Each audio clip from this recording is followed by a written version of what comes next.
যদি সব ঘটনা আমি নিজের চোখে না দেখতাম।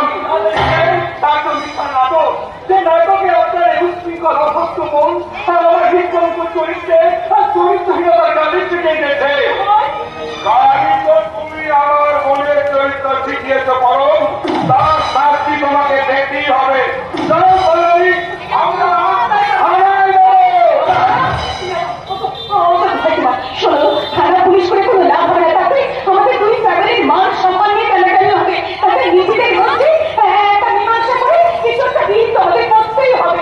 কে মীমাংসার কথা বলছো? আজকের ঘটনা জানাজানি হলে কি আমার এই বইটাকে দিয়ে করবে? তুমি বলতে পারো? পারবে? তোমার ওই ভাই আমার এই কলঙ্কিনী বইটাকে দিয়ে করতে? আমি বলবো তুই মিথ্যাবাদীকে কখনোই বিয়ে করতে পারবো না। করতে হবে রে ভাই, তোর জীবনের চেয়েও আমার দাদার জীবনের মূল্য, মানের সম্মানের মূল্য অনেক অনেক বেশি। তাই দাদার মুখের দিকে চেয়ে দাদার সম্মানের কথা চিন্তা করে ওদের ইচ্ছে দুটো কাশকে তুই নিজেকে বলিয়ে দিলি। ভাই তুই নিজেকে বলিয়ে দে।